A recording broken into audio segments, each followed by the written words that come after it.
Hello குட்டீஸ், எல்லாரும் எப்படி இருக்கீங்க? நல்லா இருக்கீங்களா? இன்னைக்கு நம்ம என்ன ஸ்டோரி பார்க்க போறோம் தெரியுமா? Cat and the rat story.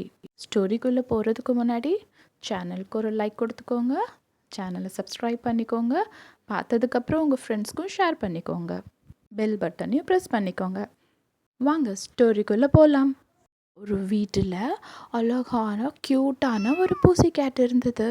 அந்த வீட்டில் ரேட்டும் அடிக்கடி வந்து போய்கிட்டு இருக்குமா. ஒரு நாள் என்னாச்சு, அந்த வீட்டில் இருக்க எஜமானி அம்மா அந்த எஜமானை பார்த்து சொன்னாங்களாம், இன்னைக்கு நம்மளுக்கு ஹாலிடே, இன்னைக்கு நம்ம வீட்டில் டேஸ்டியாக யம்மியாக ஃபிஷ் குழம்பு சமைக்கலாமா அப்படின்னு சொன்னாங்க.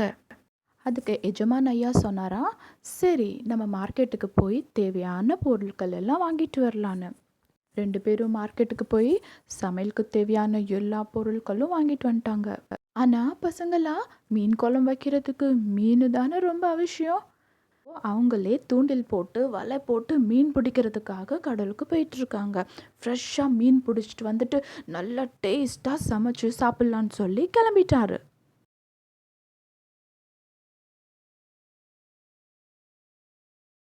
வாவ், கடலுக்கு வந்தாச்சு வந்தாச்சு, ஏ. இப்போ எஜமான் ஐயா கடலுக்குள்ள போய் வலை வீச ஆரம்பிச்சிட்டாரு. ஒரு வலைகள் வீசினோடனே வலைகளுக்குள்ள நிறையா மீன் கிடச்சிருச்சு அவருக்கு. அவர் ரொம்ப சந்தோஷமா மீன்கள் எல்லாத்தையும் எடுத்துக்கிட்டு வீட்டுக்கு வந்துட்டாரு. இப்போ அந்த கூடை நிறைய மீன் கிடச்சிட்டு அந்த மீனை கொண்டு அவர் கிச்சனில் வச்சுட்டு, சரி நம்ம கொஞ்ச நேரம் சென்று நம்ம எல்லாரும் சேர்ந்து சமைச்சு சாப்பிடலான்னு சொல்லிட்டு அவங்க கொஞ்ச நேரத்துக்கு போயிருக்காங்க. அவர் அந்த மீனை வச்சுட்டு போனோடனே இந்த ஒளிஞ்சு இருந்த பூசி கேட் என்ன பண்ணுச்சு தெரியுமா? மீனை ஒன்றொன்னா எடுத்துக்கிட்டு ஓடி காட்டுக்குள்ளே போய் சாப்பிட ஆரம்பிச்சிருச்சு. ஒவ்வொரு மீனாக கொண்டு போய் சாப்பிட்டு சாப்பிட்டு சாப்பிட்டு எல்லா மீனையும் அது காலி பண்ணிருச்சு.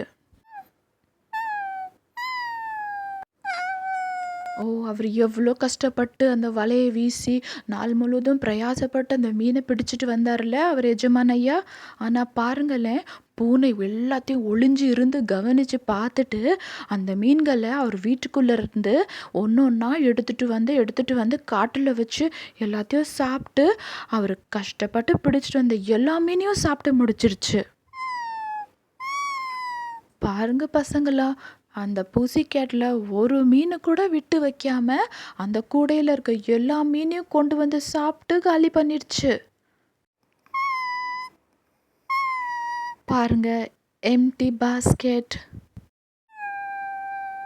அந்த பூனை எல்லா மீனையும் சாப்பிட்டு சாப்பிட்டு சாப்பிட்டு நல்லா வயிறு டும்முன்னு ஆயிடுச்சு. அதால் நடக்க கூட முடியலையா, அவ்வளோ குண்டாயிடுச்சு வயிறு. சரி நம்ம சமைக்க போகலாம் அப்படின்னு சொல்லி இந்த எஜமான் ஐயா அவர் வீட்டு கிச்சனுக்குள்ளே வந்து பார்த்தா அவருக்கு ஒரு பெரிய ஷாக்கு. கூட நிறையா இருந்த மீன் எல்லாம் எங்கே போச்சு அப்படின்னு அவர் ரொம்ப யோசிக்க ஆரம்பிச்சிட்டாராம். இந்த மீன் எல்லாத்தையும் யார் எடுத்துட்டு போனா அப்படின்னு அவர் பார்த்தாராம். பார்த்தா கிச்சனில் பூனையோட கால் அடையாளம், கால் அச்சியை பார்த்து கண்டுபிடிச்சிட்டாரு. ஐயோ, நம்ம கஷ்டப்பட்டு பிடிச்சிட்டு வந்த மீன் எல்லாத்தையும் புசிகேட் சாப்பிட்ருச்சுன்னு சொல்லி ரொம்ப ஃபீல் பண்ணார் அவர். அதுக்கப்புறம் அவர் மனசு சோர்ந்து போய், சரி நம்ம இன்னொருக்கா போய் மீன் பிடிச்சிட்டு வருவோம்னு சொல்லி மீன் பிடிக்க கிளம்பிட்டாரு. பசங்களா, இது எல்லாத்தையும் கவனிச்சுக்கிட்டு இருந்த ரேட்டில் கேட்டை பார்த்து சொல்லிச்சான், நீ பண்ணது சரியா? எஜமான் ஐயா கஷ்டப்பட்டு எவ்வளோ மீன் பிடிச்சிட்டு வந்தாரே, நீ அவருக்கு தெரியாமல் திருடி திருடி எல்லா மீனையும் நீ சாப்பிட்டுட்டே, இது நியாயமா அப்படின்னு கேட்டுச்சான். மற்றவங்க கஷ்டப்பட்டு பிரயாசப்பட்டு சேர்த்து வச்சதை நீ சுலபமாக திருடிட்டியே, இது நல்லதுக்கே இல்லை. அதுக்கு அந்த பூனை சொன்னிச்சான், ஹேய், நீ மரியாதையாக ஓடி போயிரு, இல்லை ஒன்றையும் நான் சாப்பிட்ருவேன்னு சொன்னிச்சான். அதுக்கு அந்த எலி பயந்துக்கிட்டு ஐயோ ஓடுன்னு சொல்லி ஓட ஆரம்பிச்சிருச்சு. பூனையும் பின்னாடியே துரத்திக்கிட்டு போனுச்சான் எலிய. ரொம்ப தூரம் பூனை அந்த எலியை விரட்டிக்கிட்டே போனுச்சான். கொஞ்சம் தூரம் போன உடனே அங்கே ஒரு கிணறு இருந்தது. அந்த எலி அந்த கிணத்து மேலே ஏறி குதிச்சு ஓடிச்சான். இந்த பூனை வேகமாக துரத்திக்கிட்டு வந்தது கால் தடுக்கி கிணற்றுக்குள்ளே விழுந்துருச்சு. எலி திரும்பி பார்த்தா பூனைய காணோம். ஐயையோ! பூனை கிணற்றுக்குள்ள விழுந்துருச்சே! ஐயோ! நான் எப்படியாவது காப்பாத்தணுமே சொல்லிட்டு எலி என்ன தெரியுமா பண்ணுச்சு? போய் தேடி ஒரு கயறு எடுத்துட்டு வந்து கிணற்றுக்குள்ள போட்டு பூனைக்கிட்ட சொன்னுச்சாம், "புசி கேட், புசி கேட், எப்படியாவது நீ இதை பிடிச்சு மேலே ஏறி வந்துருன்னு" சொன்னுச்சாம். அந்த பூனை வயிறு நிறைய மீன் சாப்பிட்ருந்தனால அதால் மேலே ஏறவே முடியலையாம்.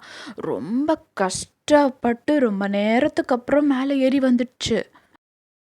பூனை மேலே ஏறி வந்ததுக்கப்புறம் எலியை பார்த்து சொல்லிச்சான், "ரேட் ரேட், நீ என்னை காப்பாத்துனியே, நான் உன்னை கொலை பண்ணுறதுக்காக, உன்னை கடிச்சு சாப்பிட்றதுக்காக நான் உன்னை திரத்திக்கிட்டு வந்தேன். ஆனால் நான் கிணற்றுல தவறி விழுந்துட்டேன். ஆனாலும் நீ என்னை காப்பாத்தினியே, உனக்கு நான் எப்படி நன்றி சொல்கிறதுனே தெரியலன்னு சொல்லி ரொம்ப தேங்க்ஸ் சொல்லிச்சான்.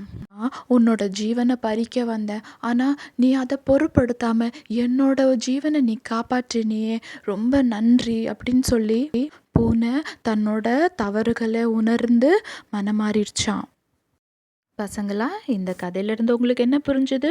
மற்றவங்களோட உழைப்பை நம்ம திருடவே கூடாது. குட்டீஸ், இந்த ஸ்டோரி உங்களுக்கு ரொம்ப பிடிச்சிருக்கும்னு நினைக்கிறேன். ஓகே, நெக்ஸ்ட் ஸ்டோரியில் நம்ம சந்திக்கலாம். குட்டீஸ், like, share, subscribe and click the bell button. See you in the next story. Bye.